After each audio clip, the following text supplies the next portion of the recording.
Temperature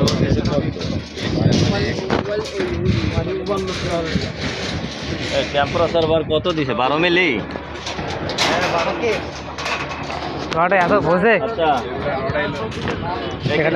এখানকার ভিতরে তাপীয় রড বলে না, তাপীয় রড চেনছো? তাপীয় রড, তাপীয় রডটা কোনটা?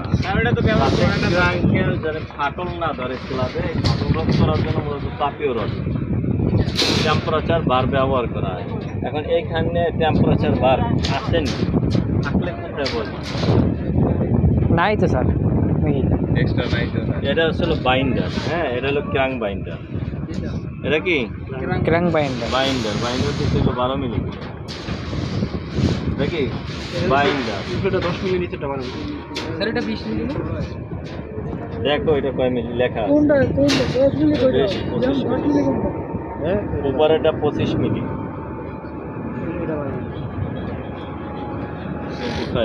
ছবি তো দিতে 20। এখনো এখানে অনেক রড বাকি আছে, বিশেষ করে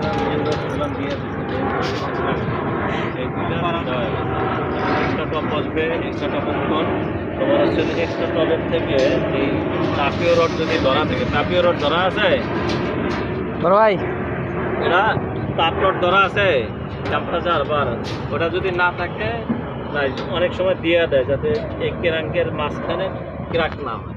সেক্ষেত্রে এইখান থেকে তোমার 300 হইলো কি 300 বা 400 40D, মানে 10 মিলিতে 400 মিলিমিটার কি হবে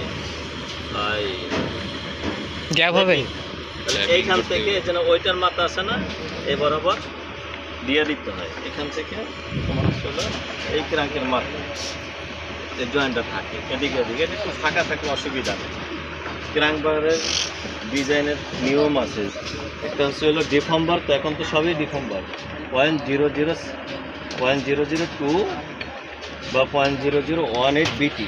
বি হচ্ছে হলো সিজনের সাথে টাকা উঠে দিকে কনসিডারেশন 1 মিটার বা 1 ফিট স্টিল বিবেচনা করে। আর হচ্ছে হলো থিকনেস, স্ল্যাবের যে কার্যকারী গভীরতা।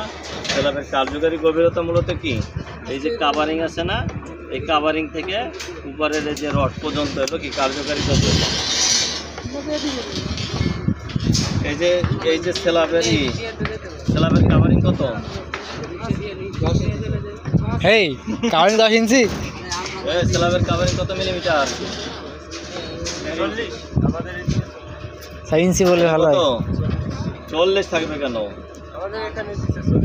40 মিলিমিটার স্ল্যাবের কাভারিং দেয় 20 মিলিমিটার। এইটা